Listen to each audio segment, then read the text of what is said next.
সুপ্রিয় ভিউয়ার্স, আসসালামু আলাইকুম। ইএফটিতে আজকে একটি নতুন আপডেট নিয়ে এলাম।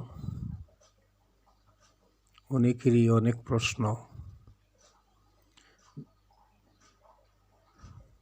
ইএফটিতে বেতন, ইএফটিতে ভুল না থাকা প্রার্থীদের করণীয় কি? যাদের ভুল নেই সেই সব প্রার্থীরা কি করবে, তাদের কি করণীয়? তারা নিজে দেখতেছে ভুল নেই, অথচ দ্বিতীয়, তৃতীয়, চতুর্থ লটে তাদের বেতন এসেছে। যদিও এখন সব কিছু এক লট দেখাচ্ছে, কিন্তু এরপরও আজকের বিষয় যে ইএফটিতে বেতন, ইএফটিতে ভুল না থাকা প্রার্থীদের করণীয় কি?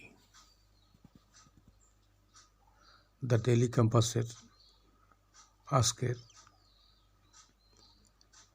এই বিষয়টি আলোকপাত করা হয়েছে। আপনারা সবাই মনোযোগ দিয়ে বিষয়টি শুনুন।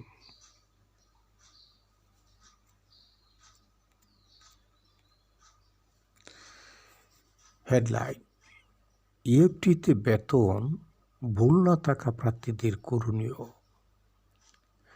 বেসরকারি শিক্ষা প্রতিষ্ঠানে কর্মরত এমপিওভুক্ত শিক্ষক কর্মচারীদের ইলেকট্রনিক ফান্ড ট্রান্সফার বা ইএফটির মাধ্যমে বেতন ভাতা দিচ্ছে সরকার।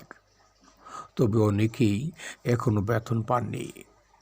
বেতন না পাওয়া প্রার্থীদের দাবি, কোনো ভুল না থাকলেও তারা বেতন পাননি। এ অবস্থা তাদের করণীয় কি? মাধ্যমিক ও উচ্চশিক্ষা অধিদপ্তর মাউসি বলছে, 5 ধাপে 3,57,000-এর বেশি শিক্ষক কর্মচারীকে বেতনের আওতায় নিয়ে আসা হয়েছে। ছোট এবং মাঝারি ভুল থাকলেও বেতন 4 করা হয়েছে। তবে যাদের বড় ধরনের ভুল রয়েছে তারা তথ্য সংশোধন না করা পর্যন্ত বেতন ভাতা পাবেন না।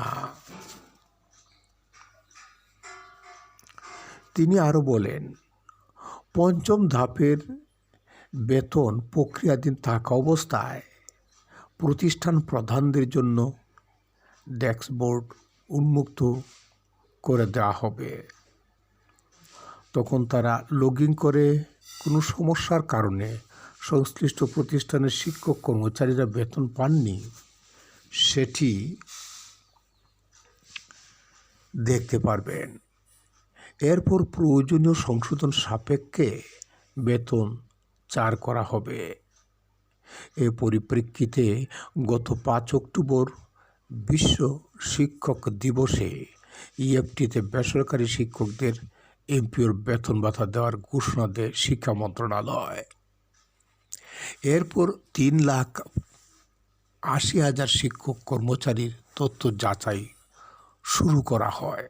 প্রাথমিকভাবে বেসরকারি এমপিভুক্ত স্কুল কলেজের 209 জন শিক্ষক কর্মচারী অক্টোবর মাসের এমপিও ইএফটিতে 4 হয়।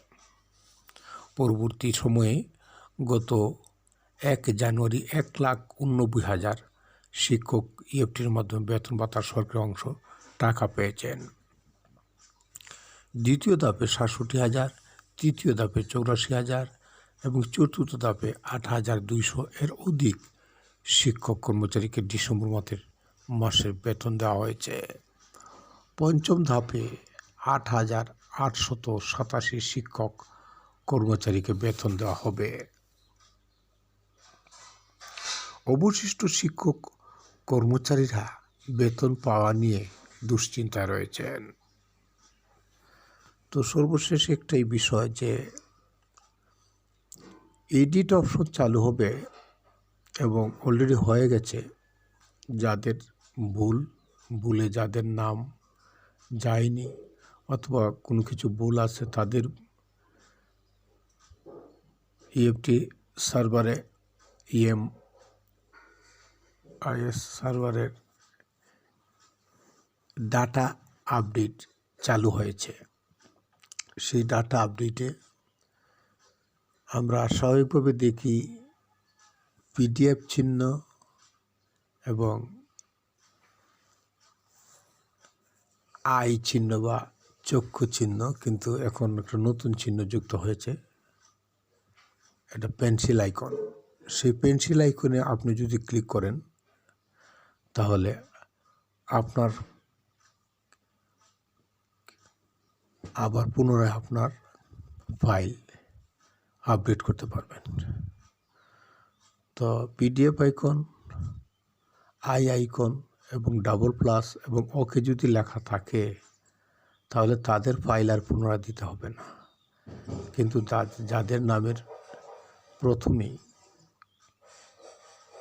পেন্সিল আইকন দেওয়া এখন নতুনভাবে এসেছে, তাহলে তাদের ফাইলের ভুলগুলি প্রকাশিত হয়েছে। আপনারা সেই ভুল অনুযায়ী সঠিক তথ্যটা আবার আপডেট করে নেবেন। ধন্যবাদ সুপ্রিয় ভিউয়ার্স, আজকে এই পর্যন্তই। তো ভিডিওটি শেষ পর্যন্ত দেখবেন আর একটা লাইক এবং আমাদের চ্যানেলটা সাবস্ক্রাইব করে আমাদের পাশেই থাকবেন। ধন্যবাদ সবাইকে। আসসালামু আলাইকুম।